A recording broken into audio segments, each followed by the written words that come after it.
Hello and welcome to Fresh Perspectives. My name is Gail, and my guest today is somebody who hasn't been able to be on Fresh Perspectives since December of 2023. Would you believe it's been that long since you've been on? And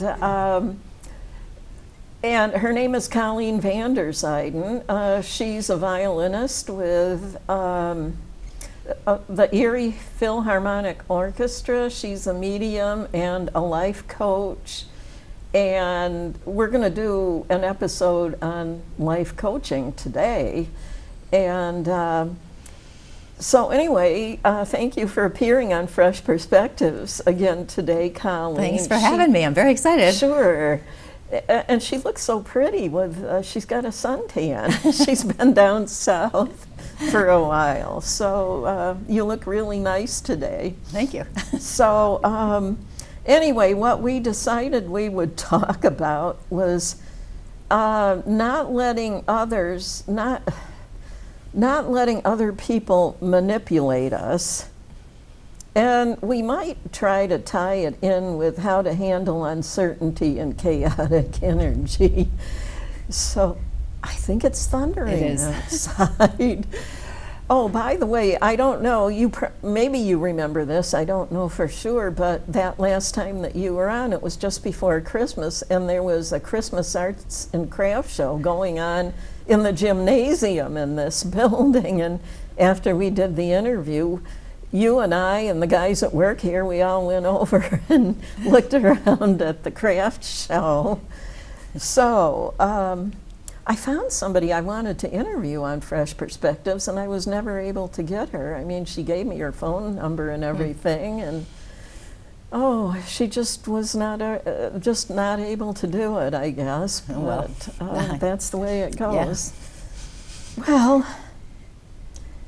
And right now I'm trying to get, I haven't heard back from them yet, I'm trying to get somebody from the Health Food Co-op in Erie, Pennsylvania to come on for an interview. I don't know if that's going to work out or not. But anyway, on with the subject. Not letting other people manipulate us. I guess I can start out by mentioning a couple of things about myself, without going into all the details, that is. When I was very young, I first started noticing it when I was in first grade. Up until that time, I was just a cute little girl, and everybody was nice to me. It was mostly adults and older cousins, that were like in their teens and like that, that I was around. But I remember I started noticing things in first grade. It was the first time I had ever noticed anybody behave in kind of a mean way towards me. And it all started out with one girl. But then she was stirring up problems for me with some of the other kids. So there was some bullying that went on because of that. And so that kind of made the rest of my life, or my childhood, I should say, kind of not very happy. And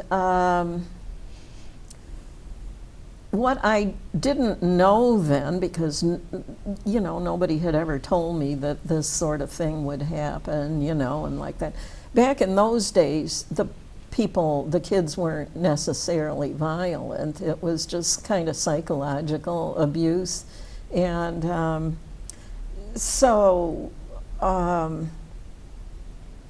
but if I had known what I know now in my 70s, I would have known I just could have ignored their bad behavior. So, but now I know better, and I hope in my next incarnation that that I will know better if something like that comes up. But then then, you know, as a teenager and young adult and like that, I mean, there were a certain amount of people in my life, adults and like that, who meant well, but they were making decisions for me. And so, of course, I made a lot of mistakes because I went along with what they thought I should be doing with my life. So there's even a form of manipulation that comes with people who think they're helping you, but that because they're not you, they don't really know what will make you happy. So, anyways, I thought I'd mention these things first. You know, I thought I'd mention these things first, and then you could kind of comment on them. Absolutely. You know, it's so interesting that you talk about going back to when you were a child. Because, you know, when we think about it, in many households, not all households, of course, the kids are brought up with love and kindness and acceptance and guidance, and usually positive guidance. And as we get into school, it seems everything changes, you know, and so much of it is, it's like there is this unspoken rule that we must listen to other people, that other people know better than we do about who we are, who we should be, what we should do. I call this the programming and conditioning, right? We've been programmed in so many ways to look toward other people because of those kinds of situations, right? People telling you how to be, how to act, and then mentioning, you know, you mentioned about having mistakes later because you followed other people's advice. Right. And it's so interesting to me because when it becomes ingrained in us, and it's usually not until we're adults before we recognize that it may or may not have been manipulation, but it certainly is manipulation. You know, the intention may not be there. Some people do it because they're superior, put that in quotes. They think they're superior and that you should know. But here's where the problem comes in. For us, we become so aware of what other people think and what other people want us to do. We become people pleasers. And if we're empaths or sensitives, we're always picking up that energy, and we want to fit in and belong. And that motivates us to listen to other people against our own better judgment. And it seems that the more and more this happens, we lose connection with ourselves, and we have no idea what we want anyway, and who we are and what we want to do. And this all comes from these kinds of behaviors. Even as really young adults, I mean, now they're saying, psychologists and like that our brains are not full, the frontal lobe of our brains are not fully developed until we're in our middle 20s, and yet we're supposed to, by the end of high school, when we're 18 years old, know what kind of work we want to do, and pick out a college to go to, or maybe your mom might think a certain young man is the person she'd like you to marry, so you go ahead and marry the person. And it's just kind of overwhelming, really, you know, before you've had a chance to explore various different subjects and know what you really want to do with your life. And since your frontal lobe is not fully developed yet, you haven't had a chance to try things out. I'm kind of the belief that before you decide what you want to be as a grown-up, you really should take some time off between high school and college and marriage and all that, to try things out and figure out what you like. I mean, I'm doing things now I'm in my 70s, and I'm doing things now that I had never even heard of. Yeah, absolutely. When I was young. Right? Like having a TV show. Right? I never thought about that. Yeah, it's so interesting too, because if we were growing up in a time where people asked us as children or teenagers, what do you really think about this? Or how do you feel about this? And asked us to check in with ourselves, then we could maintain that connection to our true selves in a way, and not so easily manipulated by others. And if somebody asked, I can't even imagine, because nobody ever said to me, how are you really feeling? Nobody ever said that. And if they did, I wouldn't know. Is this what you really want, what you're getting ready to do because it's what your parents want you to do? Is it what you want out of your life? Honestly, when I was a little girl, I wanted to earn my living as a professional dancer. And I have always loved to dance. But did I get to earn a living doing it? No. Of course, there weren't. We're living in a day and age now where lots of classes are more available to us. There were no dance classes available to me as a little girl, but I've been able to learn the kinds of dancing I wanted to learn. Yeah, absolutely. In middle age. Well, and here's the thing too. So many people will have, like, I'm going to call them callings, calling. Oh, yeah. Like I knew in 8th grade that I wanted to be a music teacher. Like, wow. I knew. And I wanted to be a chorus teacher. I wanted to do the vocal music because I loved chorus. And I played the violin, as you know. And the violin wasn't my strongest at that time. But then in 8th grade, I started practicing more. And that never left, that I wanted to be a music teacher. And so I knew I was going to go to music school, and then I switched from voice in my head to violin. I wanted to do violin instead. And so that was the only change. And then I followed through on that. Of course, I went to college, got my master's, taught for 30 whatever years in the public schools, performing, did it all, right? But then there's that other part that seems to come up later sometimes, where we have another calling, another part of our evolution, where we, in reclaiming our power, basically, right? When we recognize that we have been trying to please other people, keep them happy, follow these unspoken or maybe even spoken rules that we're supposed to do, where we kind of come into our own a little bit and go, you know what? I don't really want to do this anymore.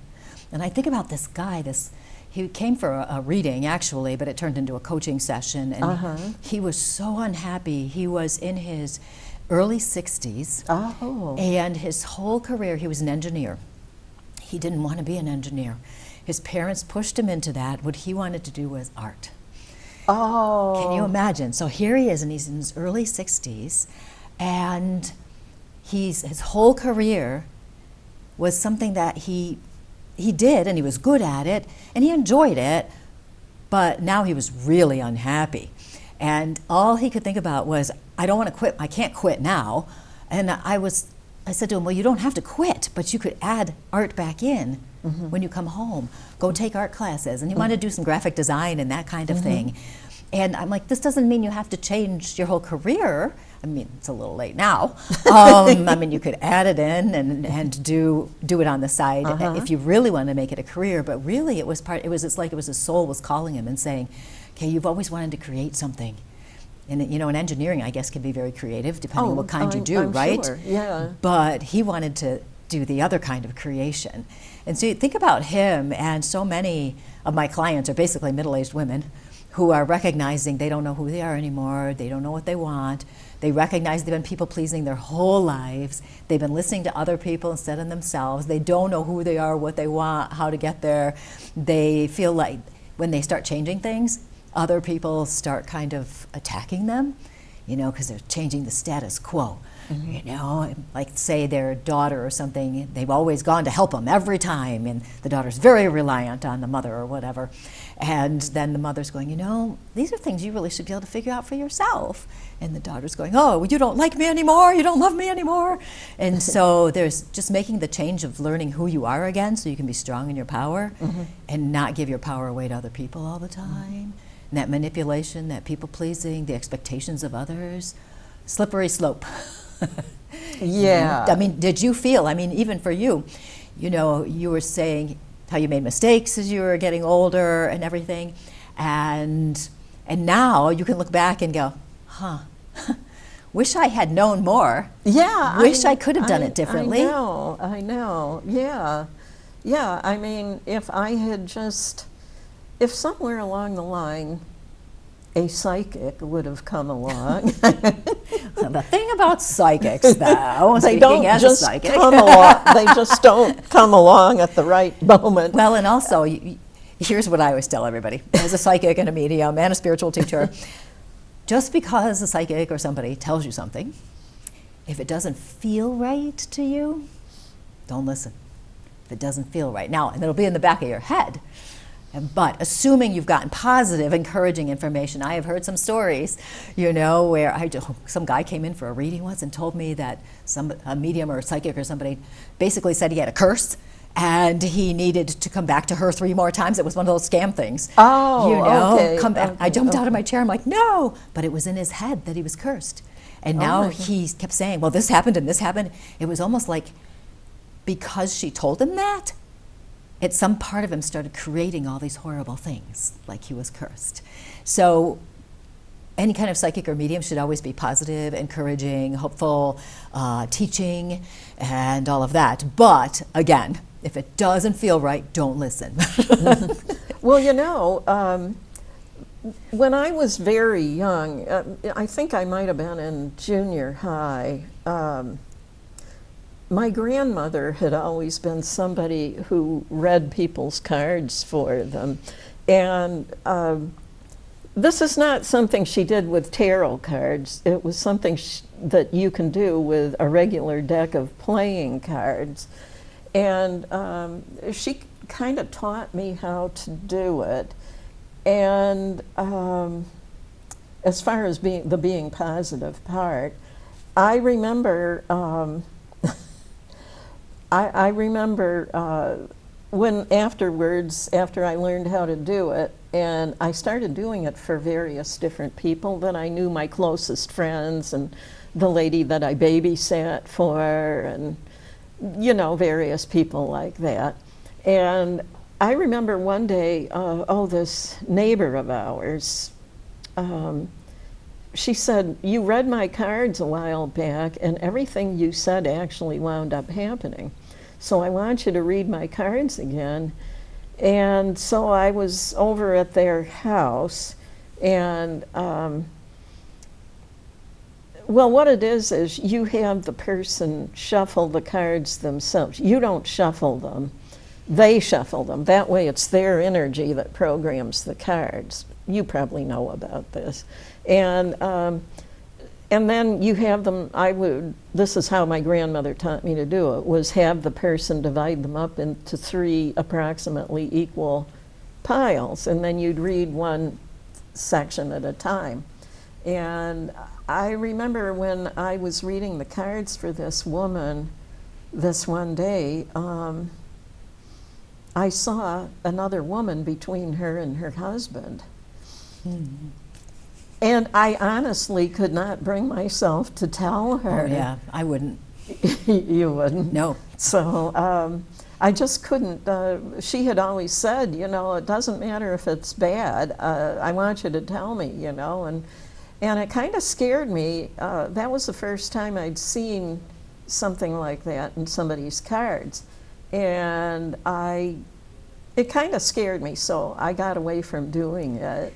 And I sort of wish I hadn't, Gotten away from it? Gotten away from reading cards for people.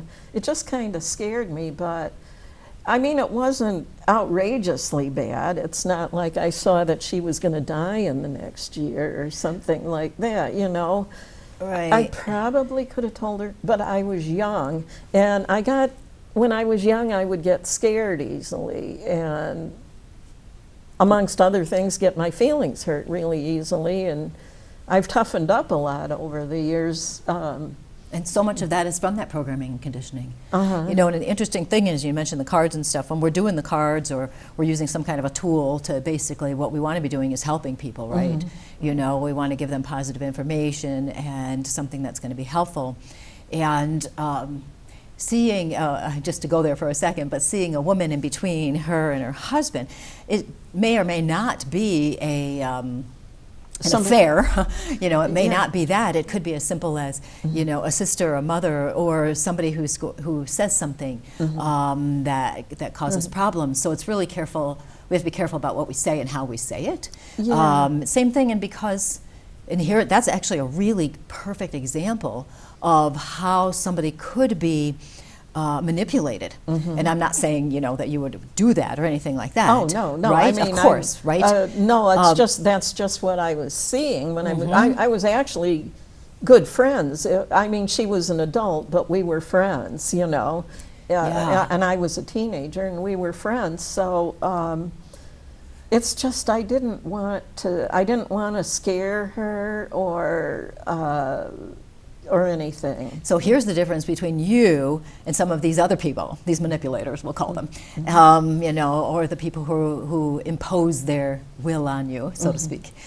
The difference is that you are able to see that your words, your actions can have a positive or negative impact on somebody. Yeah. Right? And so many, and even people who are trying to be helpful and are trying to guide us on our path, and trying to make sure we have success or whatever, they have their opinions, but they may not be open to finding out what the other person really wants. And that takes us back to being strong in our sense of self. You know, do we question and ask, is this right for me? Check in with ourselves, does this feel good? But if we aren't taught how to do that, we'll be like 45 before we figure it out. You know, we're like, I finally reached this age. Oh, wow. Honestly, when I found yoga in my 20s, I mean, it's like it saved my life. You know, I mean. Remember when yoga was like so weird? Now it's so normal. Well, you know, it was long enough ago when I was 25 years old that it was considered weird at the time I was doing it. So I think a certain percentage of people thought I was weird because there's more to it than just doing physical exercises. It's spiritual too. Connecting to yourself. So it's like it's like people, I guess, they just thought I was a little unusual, which is okay. Eccentric is another word for it, I guess. That means you're What yourself. Yeah. That's where our power lies, right? In our uniqueness. Right. Let me think here. I had something on my mind. Oh, yeah. Last year I met Maxine Perchuk. You probably know her too. I have not met her. You have? She just moved into Lilydale, I believe. In June. Yes, so I've seen her, but I have not officially met her. Yeah, and you've been away a lot. Not that much. Really? No, really? I only go away for a few weeks in the spring. Thought you went. I live there all the time. I thought you went somewhere in the fall to help somebody and. No, I go on vacations. Oh, okay. Okay. So anyway, Maxine, there was an article in the newspaper about her. At the time, she was living in Lakewood. It was last year. It was still winter, and I saw an article about her in a newspaper, and she sounded very interesting. So I. Eventually, I didn't get around to it until spring. Eventually, I got around to calling her and asked her to be on Fresh Perspectives. I said, I have this television show and I'd like to interview you. And so she agreed to do it. And by the time she'd moved to Lilydale, by the time it was time for her scheduled time to be on Fresh Perspectives. So she said she was really happy. They'd found a house, and the house had a store that went with it. Once upon a Thursday, and they were telling, I went over to Lilydale in September and was in their shop, and her partner was telling me, everything we get in sells. You know, it was like magic or something, you know. She said, you know, everything sells. So So anyway, Maxine did come on Fresh Perspectives in the early part of last summer, and we did the interview, and she talked about my chart. She told me all kinds of things about myself that I never knew before, although some of them I know I was actually experiencing those things over the years and like that. And now we've gotten to be good friends, and every Monday she texts me the StarCast. It's kind of like a weather report, only it's a StarCast, a generalized StarCast. I get texted to me every Monday on how things are going with the planets and the stars and the sun signs and the moon signs. And yeah, I remember when she was on, she told me that something about I'm a Virgo, my birthday's in September, but there was something about Cancer also. And I told her, well, that's really interesting because that's my husband's. She said my moon sign was Cancer. And I said, well, that's really interesting because my husband's sun sign is Cancer. So it's been really interesting, all this information that I get from her and everything. And yeah, it's cool. It's nice to have somebody who can give you a different perspective on who you are. And that's what's so important these days, especially. And at the end of the weekly forecast, the last thing she says every time is, well, this goes out to some other people too, not just me. She goes, remember, it's never too late to be who you are, is what she says at the end of each one of these StarCasts. Well, you might remember that when I woke up spiritually, the message I got was be who you are, for who you are is blessed. And that was like my guiding force forever. Be yourself, and even if you don't know who you are, you can rediscover it. And that's what I do. Like, I have a retreat coming up next month, the Reimagine Your Life retreat, where we get together and help people create their most ideal life and let go of whatever's in their way. And that's, why I wrote my book, Courageously You, to help people be themselves, be in their power. I have a copy of that book because I had to read it before I interviewed you about it. That's what you have to do, studio audience. If you're going to interview somebody about a book they've read, you have to read the book first. Yeah, and have an idea of what what it's about. It's fun. I know. Right. Well, I remember you telling me that I want to email my book to you so you can read to get prepared for the interview. And I said, well, we don't really have email at home. So I wound up, well, then you said, well, you can get it at Amazon. It's everywhere. So everywhere then, books are sold. So then actually Chris got it for me. Oh, Chris, my tech guy, got it for me. Oh, that's nice. Because he has email. So he was able to go on Amazon and get it for me. These guys that work at the studio are like my right arm when I'm doing the television program. It's good to have tech help. Yeah, it really is. All I know how to do is talk to people when they're on my show. But they know they know how to do all the other stuff. So, anyways, okay, now sometimes the way that people manipulate you isn't all as innocent as the way we've been talking up until this point. And it was the one girl, because she wanted to manipulate me when I was a child, in elementary school. She may have been a sociopath,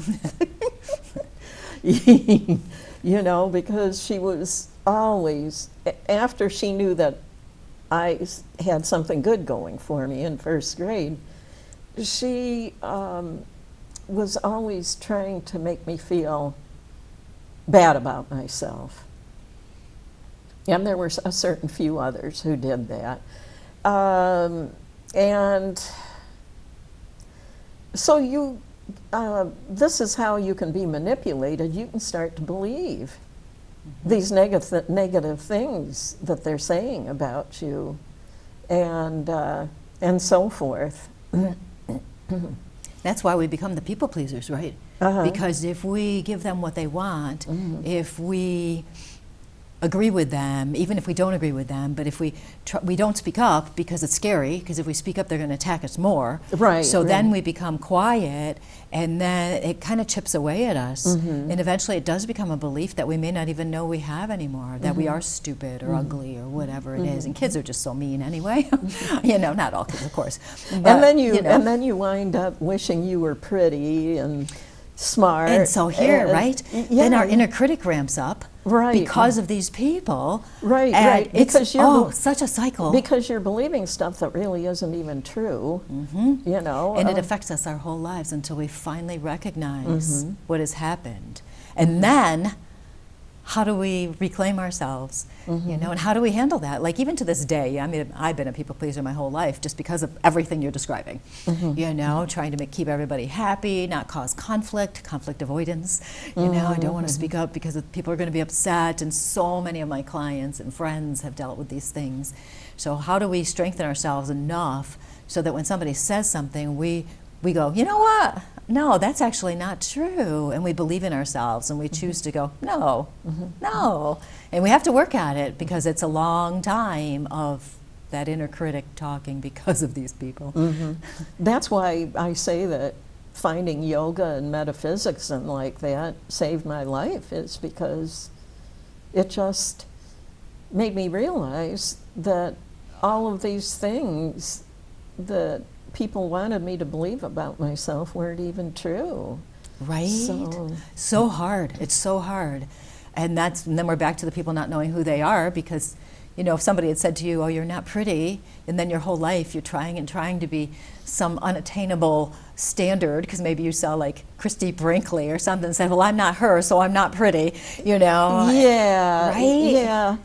Yeah, well, you know, I've been out in public someplace, and I'll see somebody who is definitely not what you would call physically pretty, and you know, and then they might come up to me and start having a conversation with me, and all of a sudden their beauty shows through. It's that light within them. It turns out they're such a nice person or something, and you actually become friends with them, you know, because there's just that certain something. That's them being themselves. Right, and right. they're comfortable in their energy, and they embrace it. You know, I always tell people, you know, live in your soul's truth. And then finally one of my people on my radio show listeners was like, what do you mean by that exactly? And I was like, well, at your soul level, this is who you are. You are love, you are light, you are kindness, peace, caring. You exhibit that and express those qualities in your own unique way. And these are all positive qualities. You know, like if I do a soul reading with somebody and I tell them all their positive qualities, which is fun. We should do that sometime here. I could give you a soul reading. You would love it. It's so much fun. Yes, let's definitely do that. do it But anyway, on a future episode. That would be so much fun. But when people start to see who they really are, not who society has told them they are, it's almost like we relax, and then we get in this sense of freedom. We're free to be ourselves, because that's why I'm here. This is who I am. Everybody is here for a purpose, to share their love and light in the world. Now, there are many people out there currently who are not sharing their love and light in the world and are totally disconnected from it. I know. And that's their path, and that's okay. That's their path, and our path is to shine our light as much as possible. And not hang around with them. And that, have you noticed, we're going to digress for a sec, but have you noticed your tolerance for nasty people, complainers, icky situations has notably decreased? I am finding, as is everybody I'm talking to, that we are hypersensitive energetically now. And if somebody says something we don't agree with, where before we might have been able to go, whatever, now we're like, I'm out. I got to move over here. And that doesn't mean we're not friends with them. It's just that we have to protect our energy now. Right. So, I mean, more so than ever before. I know. The energy is extremely intense now. So we have to be, and we're back to I keep saying this, check in with yourself. If it's too much, what do you have to do to protect your energy? It might be walk away. It might be just not talking to somebody for a little bit. It might be finding more people that actually make sense to be friends with you. Right. There's exactly, so much here. Exactly. Last summer, when I was at a used book sale,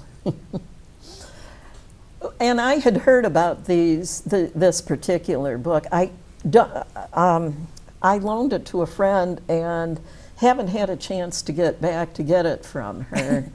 But I found this book that quite a few years earlier I had heard of, and I thought I would really, really like to read this book sometime. And like I said, since I haven't been in possession of the book, I don't really remember the exact title or the exact name of the psychologist that wrote it. It's a lady psychologist, but she wrote this book, and lo and behold, I found a copy of it last summer at the summer book sale at the Mayville Library. And I'm going, oh, good, because I suspected I had been in relationship with various people during my lifetime that were sociopaths because of how cruel they were to me. And so I bought the book, for only, I didn't have to pay the full price for it because instead of buying it new, I got it at the used book sale for 50 cents. And divine order. And I took it home and read the book, and it was about people, how to tell if somebody is a sociopath. So I read the book, and it was so interesting. And it is the first person she talked about different cases with not the person's actual name, but the first one was the person turned out not to be a sociopath. All it was he'd left home because he had to go be to a certain meeting for his job. And he had to drive quite a ways, and he'd forgotten to feed his dog, and so he is debating with himself about whether he should run the risk of losing his job by not showing up for that meeting, or if he should call in and say that something's come up. As it turned out, he was not a sociopath because he wound up doing the right thing. He didn't want the dog to be harmed because it was neglected, because he was going to have to go on a trip for a few days also after the meeting. So he actually went back home and took care of the dog. He called and said, I can't make it to the meeting, and he went back and took care of the dog. But anyway, the rest of the stories in that book were amazing. It is just the way so many people treat each other is so outrageous. It really is. And actually, several years ago, having worked really hard to kind of get back into my power and know who I am and come up with strategies so other people don't affect me as much. Mm-hmm. When I first heard about personality disorders, I don't know how many years ago. Oh, is that where the person has more than one? It's like sociopaths, or they don't have social skills, and I'm not talking about autism or that kind of thing, but really they have such a disorder that they don't know, they're incapable of having any sense of empathy or kindness. Right. So people who have personality disorders, sociopaths are pretty heavy-duty ones. Oh, yeah. Okay, yeah. When I first found out about that really was helpful because for so many of us, we wouldn't treat somebody the way other people treat us.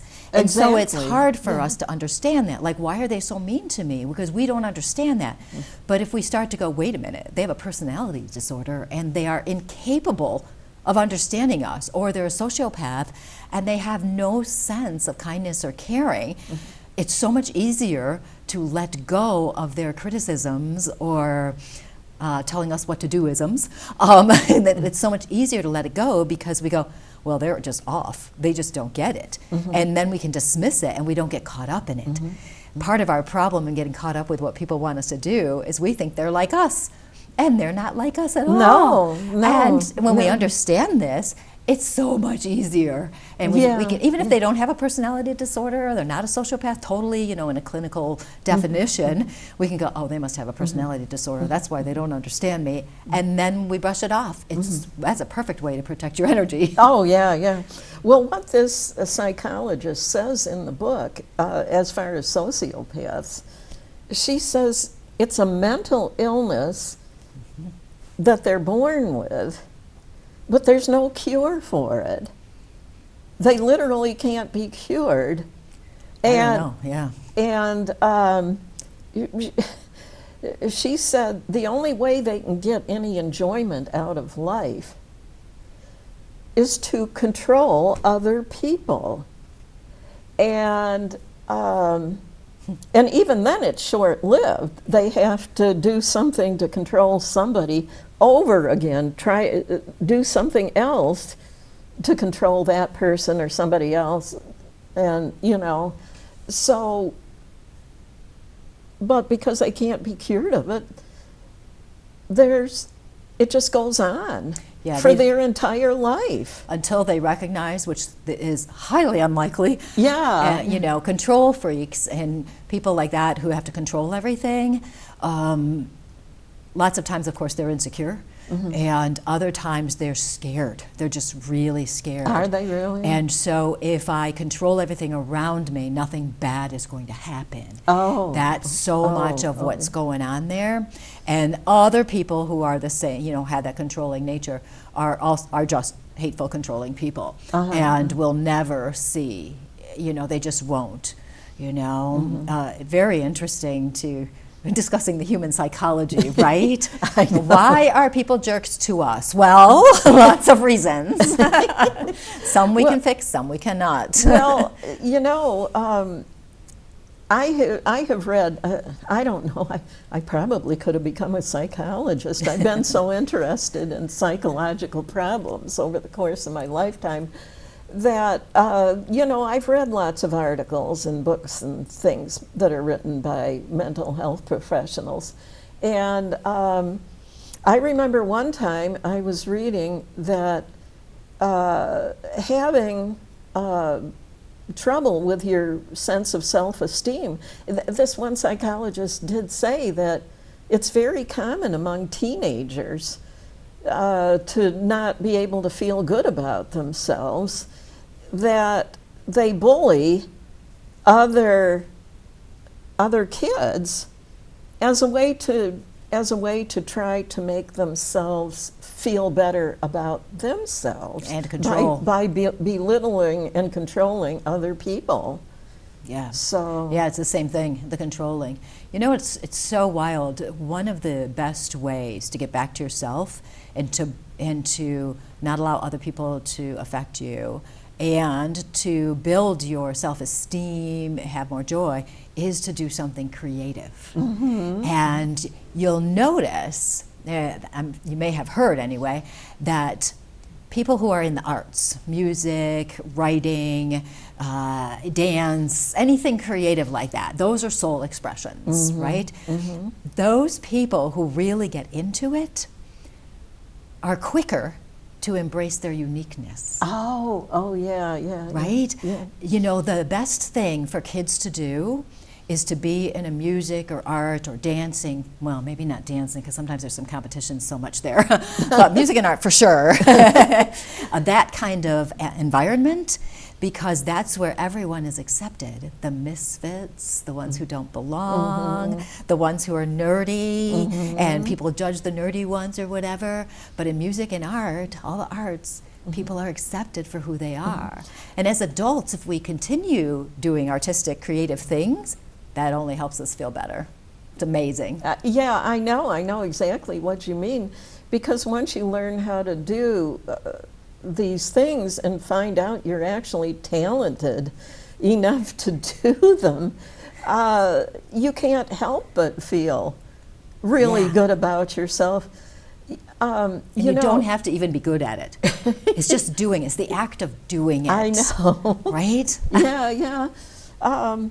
But it's like I every time, I mean, I'm still learning how, I'm 75 years old, and I'm still learning how to do things, new things. I keep pursuing new things to learn how to do. But as a result of doing this, you become a much more interesting person, probably a lot more interesting than the people who were trying to control you, because they're too busy trying to control everybody else that they don't have time to develop themselves in this way. Yeah, it's so interesting, isn't it? I know. To see, when we think about the root causes of so much. I know. And then wondering, here we are, and we don't want to spend the rest of our lives unhappy, Right. or trying to please others necessarily. Uh-huh. And this doesn't mean, of course, we don't help people that we love who need help, Right, or right. anything like that, of course. And I always tell people you've got to prioritize yourself. What are your Right, needs? right. What are your wants? You can still love and help other people, but you don't have to meet their expectations if it doesn't match your own expectations. I know. And you don't have to believe all of the negative stuff that other people want you to believe about yourself. And the answer is always going to be, learn about who you are. Mm-hmm. I learn something new about myself every day. And for 25 years, I have been on my path of self-discovery. Mm-hmm. And I learned so much about myself every single day. How I responded to this person, why I did it that way, what motivated me to do that, why I make my choices, what motivates me to make my choices that way. If I'm unhappy or upset about something, what's going on in my head, and of course, if something happens, we're going to be upset, but that doesn't mean we want to get stuck there. It's not. right? It's not going to mean that we never have problems, because there's going to be health issues like me falling and breaking my left ankle, and Life happens. Yeah. So how we handle life, and what we do with it, the choices we make, is what. If we look at it from this way, everything that happens to us is leading us to knowing who we are at the soul level. And if I look at it that way, every single thing, it's really kind of fun to do. it is To kind of be know. curious and go, why did I do that? And it also moves us into a state of non-attachment, where we're more objectively looking at what we're doing, and we're not getting all caught up in the emotions of something, because we're going, oh, I see what I did. Oops, that wasn't the best way to do that. Or, ooh, good job. That's, Yeah, it's yeah. so curious. Yeah. Well, like I was mentioning earlier, I have a really good memory. And we were talking about it before we started recording the program. So it seems like everything I see somebody do or hear them say will actually bring up a memory from past years. And it's amazing, and sometimes those memories will be the ones where somebody's hurt your feelings, But I'm getting better about it, Sometimes I would just yell at somebody or something, But now I'm letting myself just relax and wait. I'm wondering And- if those and- are coming up for another layer of healing or understanding. It could be. You know? It could be, because I notice I'm changing. I've changed a lot. And I've noticed that if I can just relax and wait out the negative mood that I'm in, it'll pass after a while. And then I don't say anything. I don't say anything to the person. I'm just sort of letting it go. It's maybe One of the fastest ways to let go of stuff and wait out that and go faster on waiting the negative energy out is to go do something physical. Do something totally different. Clean the closet, go for a walk, clean the kitchen, create something, do something totally different, because it clears your mind, and then it's like your mind takes care of your irritation by itself. It kind of diffuses it for you. Yeah, yeah. Well, it's taken a lot of years because this cleansing started when I started practicing yoga. I remember I would be doing some yoga exercises on the floor in the morning. This was back in the second half of my 20s, and honestly, I would just, a memory would come up of something somebody had done to hurt me, and I would just start crying uncontrollably. Yeah. Uncontrollably. It's a lot of grief, you know, that gets buried, especially if somebody's attacking you, criticizing you, judging you. It goes right to your heart, your soul, to your self-worth. And so later, if it comes up or whatever, it's kind of like we have to kind of look at that inner part of ourselves and go, oh, you were so hurt, I'm so sorry, and kind of give ourselves that love, you know, and go, oh, I can't believe this. That was so wrong, and it's okay though now. I'm safe now. And allow the grief out, because it's hard. It's really true. You know, when people are nasty, it's hard. Yeah, yeah. So I remember when I started studying metaphysics, the teacher would just tell us to be careful who we hung around with, basically.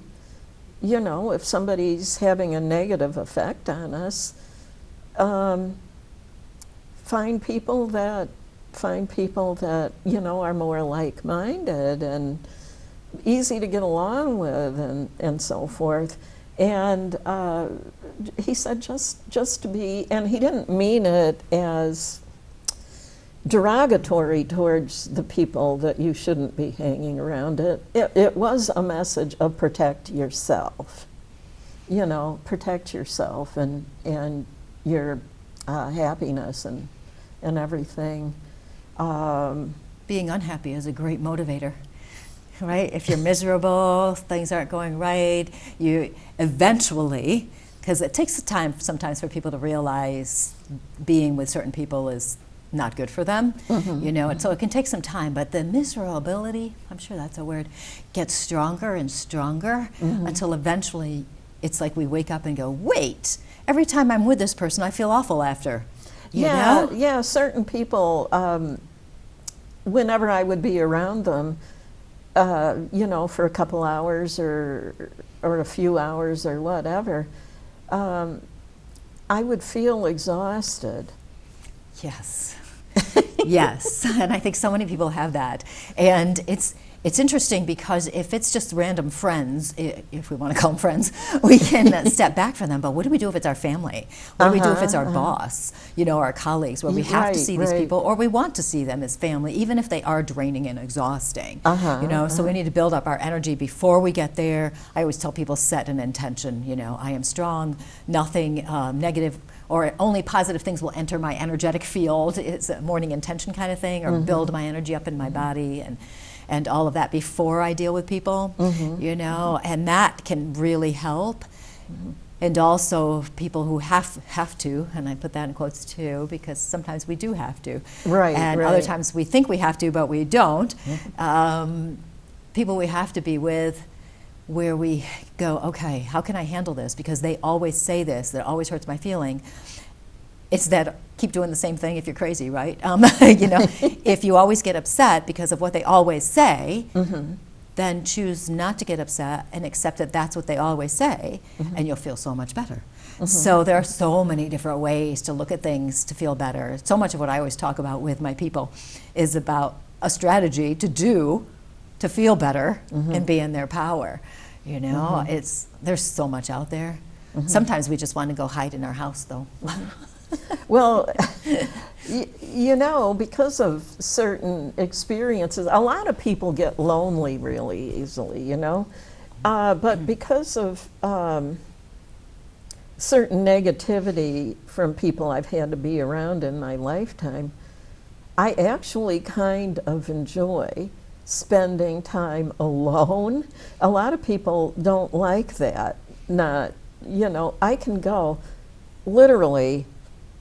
The last time I was around anybody besides my husband was a week ago today. Wow. I actually stayed home all week. You know, being retired, basically, I can get away with that, and I just did things I wanted to do. Of course, every day I went to physical therapy, but there's still some strengthening that needs to be done to the muscles in my foot and ankle. So, you know, I that takes up a whole bunch of time to do all those exercises every day, and then I cook things I want to cook around the house, and you know, maybe clean the bathroom, and you know, all of these things, play with my cat, things like that. It is kind of nice, you know. Of course, when you're around your pets, you're not really alone, but they're different than the people that make you feel tired. Well, and with this chaotic energy out there now, this intense chaotic energy, so many of us, especially sensitives and empaths, which you are.